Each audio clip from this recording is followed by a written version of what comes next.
You're listening to Online Pet Health Podcasts with Dr. Megan Kelly. Continuing education for veterinarian rehabilitation therapists. Learn more at onlinepethealth.com.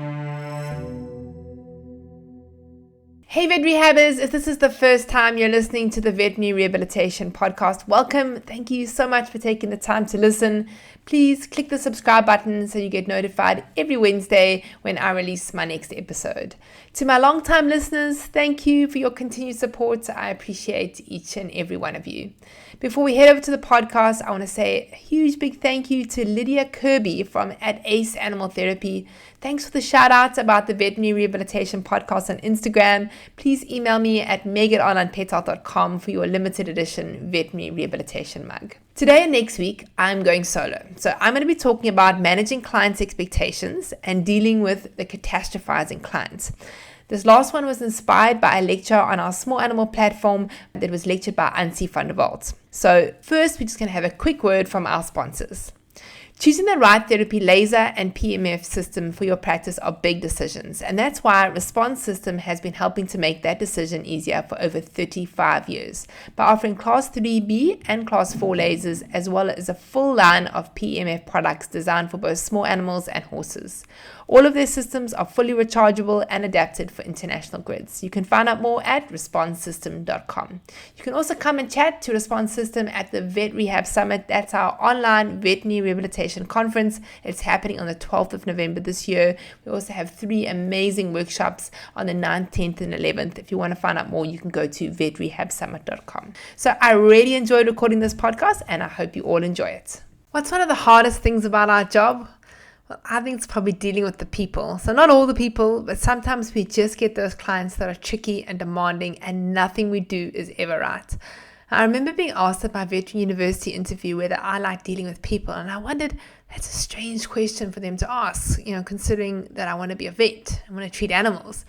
But the answer for me was yes, and that's because I'm a people person. Talking to people comes really, really easily for me. But for many of us that got into this field, we did it because of the love of animals, and possibly in the hope that we would have less to do with the people and more to do with the animals. So after some years in practice, we all know that it doesn't work out like this, and we deal with people all the time. So on the Online Pet Health small animal platform, we had a recent webinar by Unsatisfied, and she spoke about the catastrophizing client.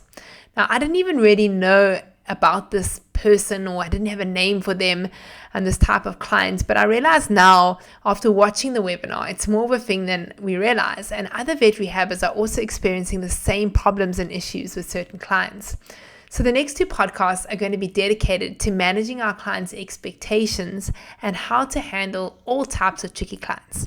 The disgruntled client, the catastrophizing client, and the I have had a really bad day client.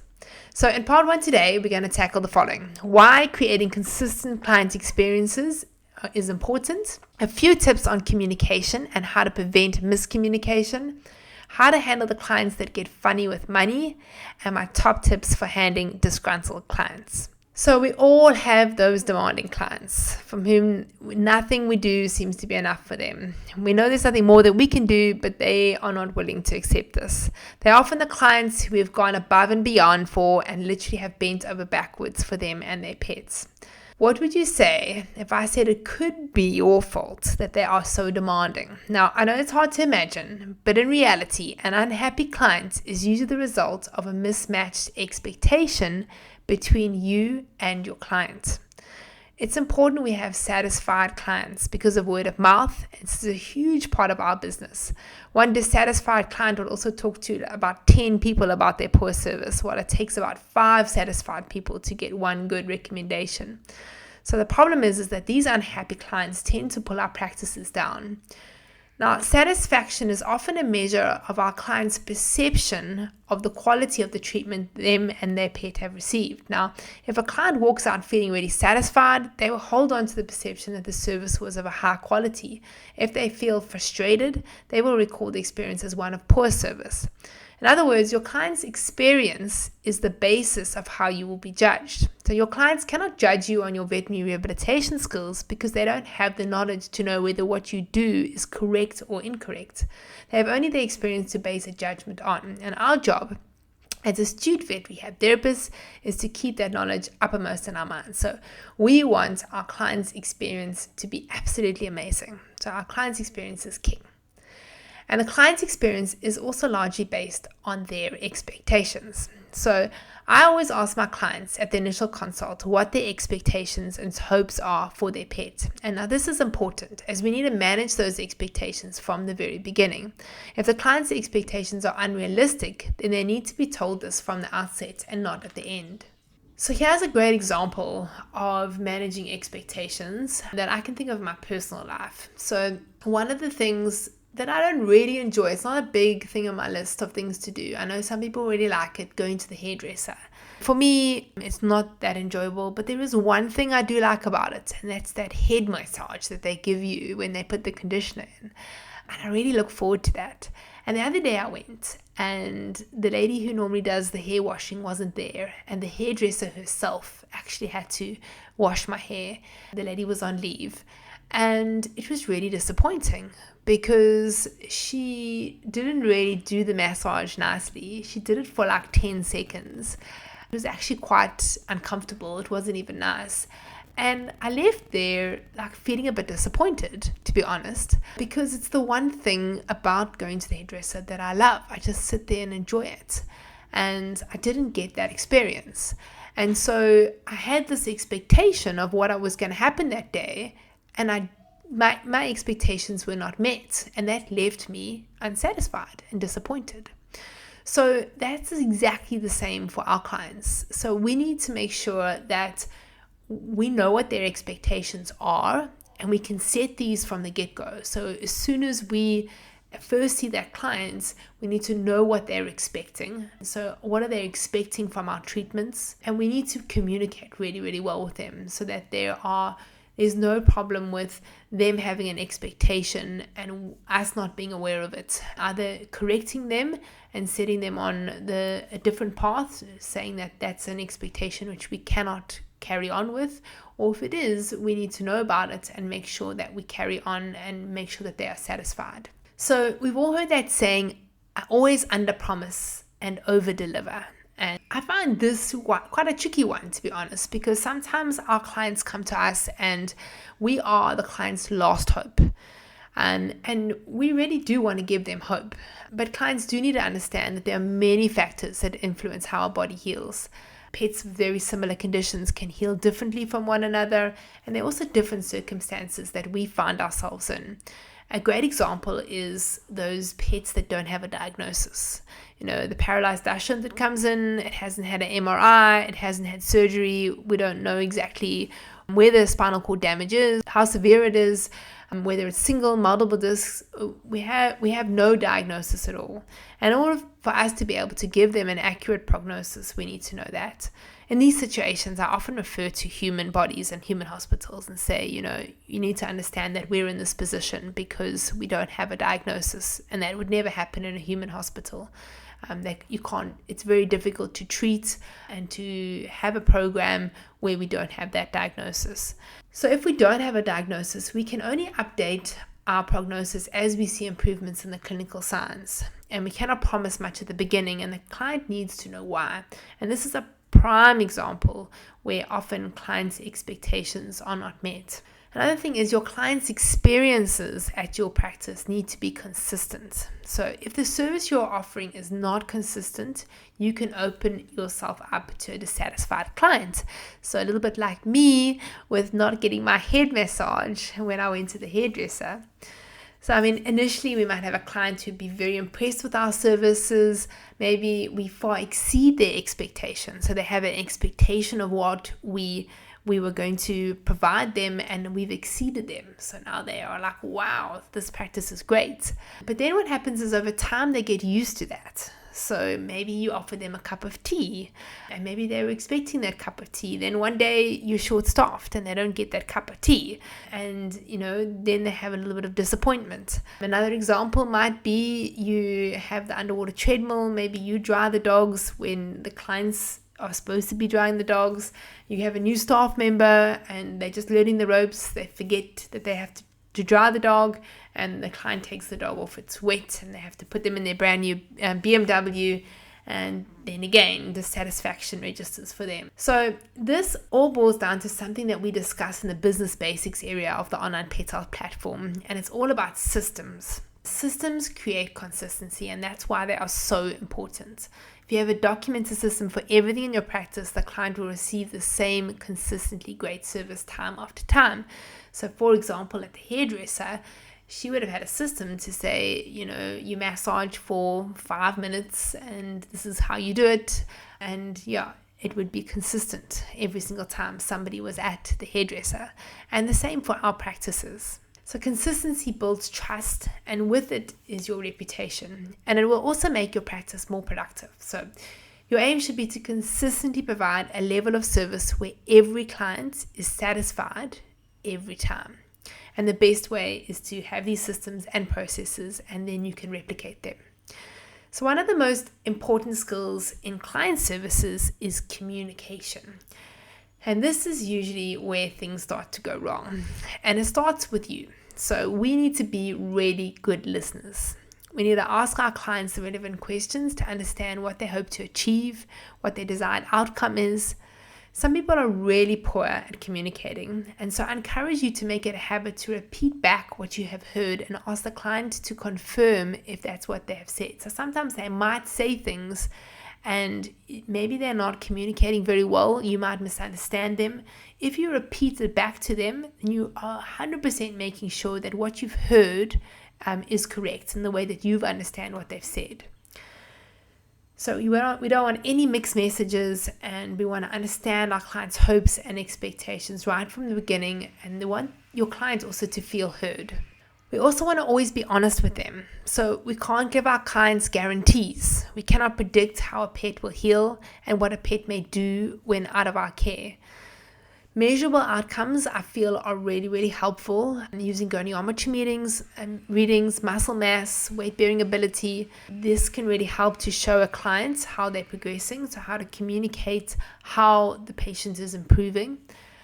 And what we want to do is really keep our communication style really clear. We want to be pleasant with them, professional, and as positive as we can. We always want to have a treatment plan. So decide on the length of time you will treat each animal and know what level of improvement you hope to see at the close of it. And this gives you a basis for communication with your clients.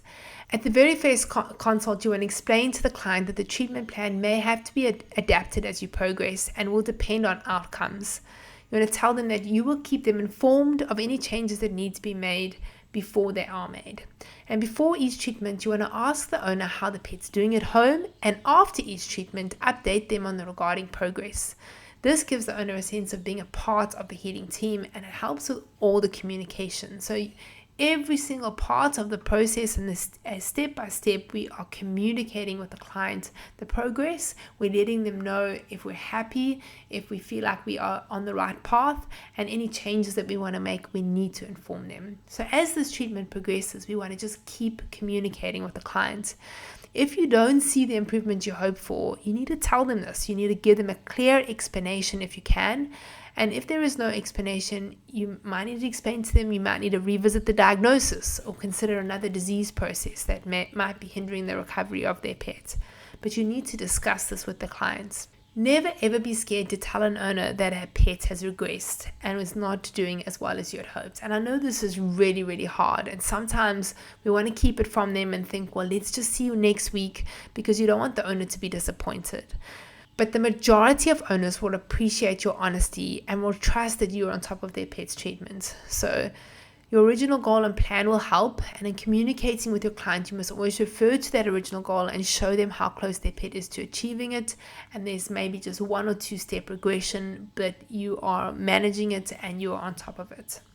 So if we are working in a team, so if there is more than one therapist, communication becomes even more important. And sometimes this is one of the areas that can slip through the cracks.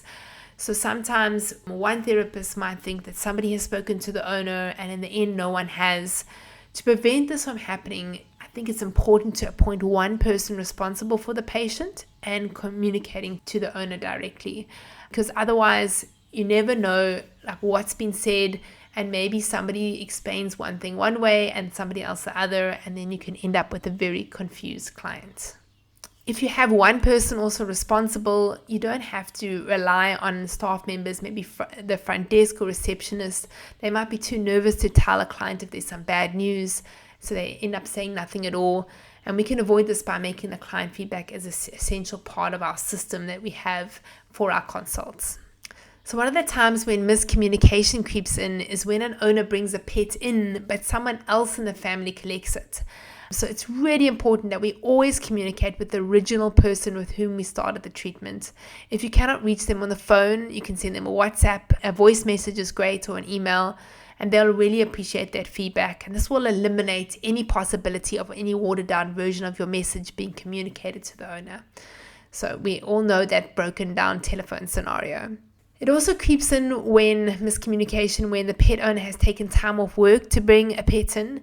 The person may be completely distracted with work matters, answering emails, WhatsApps on their phone, and cannot give you the attention you require. I always try and get the owner's attention before the end of the consult and make sure I communicate my updates. If it's not possible, you can even send an SMS or an email to communicate the plan, just to reiterate exactly what you said, especially when you notice that that client is very distracted. So there is a perception with some pet owners that the care of their pets should always take precedent over money. But the bottom line is you're a professional offering a specialized service and you have overheads to cover. So you have to charge a fair price and you have to be upfront about it. So sometimes we can have clients that are really difficult when any money talk has to happen. And to be honest, these are often the conversations where I used to hate and I used to avoid. And I used to try and palm these off onto my receptionist or my practice manager, like try and avoid the money talk. But I do have a few tips and advice on what you can do when talking about money. So if it is just you, or you can give this advice to your receptionist. So I think one of the things is to always give a price list. So at the initial consult, give the owner an updated price list so they're aware of the costs. Clients sometimes feel overwhelmed at that first consult and hear what they want to hear, and costs is often not one of them. So giving them a price list in writing helps them later on maybe to have a look and just be like, okay, that's what I expect to pay. I also think giving itemized invoices, so showing all the individual items and services so the client knows exactly what they're paying for. I think it's also, we've spoken about consistency in the experience that we deliver. We also want to have consistency with price increases. So when you do a price increase, it's ideal to try and do that the same month each year. Regular clients will then know what to expect and be prepared for it. And it's important that we alert our clients when we have increases. So even where increases are regular, put up a sign in the receptionist alerting clients of the fact a month beforehand. Send out emails to your client list. If a client has not been in the practice for a while, make sure your staff alert them to the increase before the consult begins. And then offering payment plans. If it's feasible and doesn't affect your cash flow, these payment plans I think are great if a client is struggling. I think also doing batch consult treatments. So basically if you have, say, you're going to see the client often, we often do this with underwater treadmill consults where we say instead of them just paying for one, they pay for 6 up front. I think this also really, really helps because then they're like committed to that and they're less likely to quib every single time they have to pay an invoice. So it's important that we have a consistent communication around the costs and set boundaries with regards to payments. Otherwise, we don't want to end up with bad debtors. Ever so often, you'll get that client which no matter what you do, how you communicate with them, or how well you manage their expectations, you will end up with a conflict. Alright, so now we're going to chat about those disgruntled clients. So ever so often you get the client which no matter what you do, how well you communicate with them or how you manage their expectations, you end up with a conflict. And I worked in a large practice in the UK, and even though I was the youngest vet in the practice, when there was a disgruntled client, they would always call me to deal with them. And so I think it's because I've got an amazing ability to remain calm even when someone's screaming at me. And I always just say to myself, it's not me, it's them. And my goal is always to help them. So here are my top tips for dealing with disgruntled clients. Always deal with the conflict. So never avoid it, as this will leave you with unresolved feelings of anger and will pop up elsewhere in your life. Take a deep breath and pause, and never ever react immediately, as we usually say things that we regret when we speak without thinking. So usually what I do when a client is upset, screaming at me, the first thing I always do is acknowledge that they're upset and allow them the chance to explain what is troubling them. I don't interrupt them, and I wait until they have completely finished speaking, and I show them that I'm listening, and I use body language. So I might nod, I have a calm expression, I might go, okay, I understand, yes. So just nodding and always showing them that I'm listening to them and what they're saying is important to me. When it's my turn to speak, the first thing I do is acknowledge their feelings and show empathy towards them. So I can see that you're really upset about this, and I know what it feels like when this has happened to me before. So acknowledging feelings, showing empathy, and always start with that. I understand you're upset. Just acknowledge how they feel, because that's usually the first, when you can do that, it's the most powerful way to diffuse conflict. Once a person feels acknowledged and listened to, they are much more approachable and more likely to agree to the solutions that you offer. I always remind myself that a client's anger is in most cases misdirected anger, either as a result of concern for their pets or something else that has happened in their day or life. And I always try and find a solution for them. So I offer them options that could solve their problem, and I focus on the things that I can control. So I let them know that I personally want to sort out this difficult situation and that I will do everything that I can to make this right. I apologize if I'm wrong. I say, some people say you shouldn't ever admit that you're wrong, as it shows it's a sign of weakness. You're not there to have a power struggle with your clients. Your intention is to treat their pet, and owning up when you're wrong shows integrity. So if you're wrong, you need to apologize. I'm also aware of body language. I don't cross my arms. I keep myself open. I have approachable posture. I hold my hands together or next to my side. All these things make such a difference. And I always try and communicate with disgruntled clients in person. If you have to, on the telephone, but avoid text and emails when there's a disagreement, as words and tone often get so misinterpreted. I try not to be defensive, and I don't take anything personally. So like I said, I just think this is not about me. It's about them, and all I'm here is to help them. And obviously, don't ever use abusive language. Don't criticize their character or walk away. If you're not getting anywhere with a client, I would suggest finding a mediator to help you. There are people trained in helping others to resolve conflict, and they can be an asset if things start to get really serious. My advice is that your attitude is everything. You can see from my tips that skills are an important part of dealing with success with conflict, but only a part. And what underlies them is a good and positive attitude towards people. So disagreements with people are an inevitable part of life and of having a practice. And if we can handle them well, we can easily win that difficult person over. So just try and remain calm and professional. Remember that our clients are our business, and we want to form strong relationships. And we don't always need to have the last word. The relationship may be more important than being right. So see conflict as an opportunity to show your clients and staff what kind of person you are, and turn these disgruntled people into happy, raving supporters of yours. And to be honest, often the clients that have had, been disgruntled, and I've dealt with them, and those are actually the clients that I have the longest standing relationships and often are our biggest raving supporters. All right, so to sum up, we want to use systems in our practice to deliver consistent customer experiences. We always want to make sure we communicate honestly and consistently with our clients. When it comes to money, we want to make sure we communicate all costs from the very beginning so they know what to expect. Clients don't like surprise invoices and paying for costs they did not plan on. And we want to deal with disgruntled clients immediately, taking into account my top tips, mainly listening, acknowledging, showing them that you want to help, and finding a solution together to their problem. So that's it for today. Next week, I'll dive into the catastrophizing client.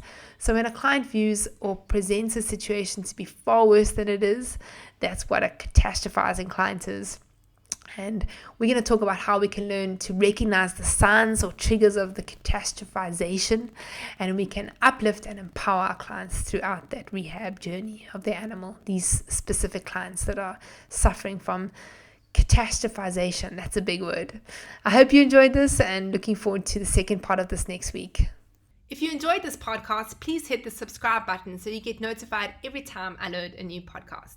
I'm here every week talking to vet rehab therapists from all over the world about all things vet rehab. For more information about continuing education for vet rehab therapists, you can go to Onlinepethealth.com. I'd like to thank you for listening to this podcast and, of course, thank our sponsors, Response System. They are as passionate about therapy lasers and PEMF equipment as you are about veterinary rehabilitation. They would love to answer any questions you have, so please feel free to reach out to them at responsesystems.com, or you can email lisa@responsesystems.com.